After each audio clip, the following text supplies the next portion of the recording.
कामगारांचं हित बाजूला ठेवून केंद्र सरकार 4 श्रमसंहितांची अंमलबजावणी करू पाहतंय. याला देशभरातून विरोध होऊ लागलाय. तर राज्य सरकार जनसुरक्षा विधेयक आणू पाहतंय. या विधेयकामुळे कामगार चळवळ मोडीत काढण्याचा प्रयत्न सरकारकडून सुरू आहे. 4 श्रमसंहिता आणि जनसुरक्षा विधेयकाला विरोध करण्यासाठी 20 मे रोजी देशभरातील सर्व कामगार संघटनांनी सार्वत्रिक संप पुकारलाय. हा संप यशस्वी करावा असं आवाहन महाराष्ट्र बांधकाम फेडरेशनचे अध्यक्ष ॲडव्होकेट M.H. शेख यांनी पत्रकार बैठकीत केलंय. येत्या 8 आणि 9 मे रोजी महाराष्ट्र इमारत आणि इतर बांधकाम कामगार फेडरेशनची 71वी राष्ट्रीय बैठक कोल्हापुरातील हॉटेल झोरबा या ठिकाणी होणार आहे. 2 दिवसाच्या या बैठकीला देशभरातून 100हून अधिक प्रतिनिधी उपस्थित राहणार आहेत.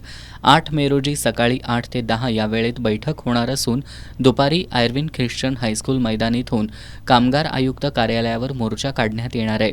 त्यानंतर पुन्हा दुपारी 4 ते 8 पर्यंत बैठक होणार असून 9 मे रोजी पुन्हा बैठक होणार आहे. या बैठकीत केंद्र सरकारच्या 4 श्रमसंहितेला विरोध करणारे ठराव करण्यात येणार आहेत. त्यानंतर पुढील आंदोलनाची दिशा निश्चित केली जाणार आहे. Centre of Indian trade union आणि बांधकाम फेडरेशनचे अध्यक्ष कॉम्रेड के हेमलता, कॉम्रेड U.P. जोसेफ आणि D.L. कराड या बैठकीला उपस्थित राहणार आहेत.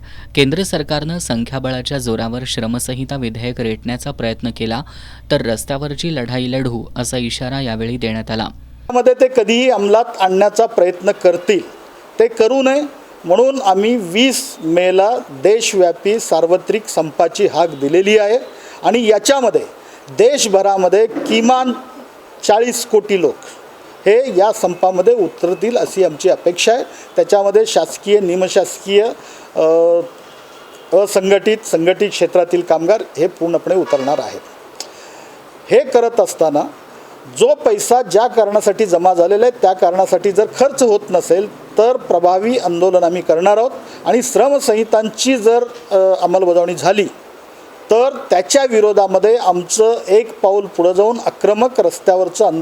या पत्रकार बैठकीला C2चे कोल्हापूर कार्याध्यक्ष कॉम्रेड चंद्रकांत यादव, लालबावटा बांधकाम कामगार संघटनेचे अध्यक्ष भरमा कांबळे, कॉम्रेड प्रकाश कुंभार, संदीप सुतार आदी उपस्थित होते.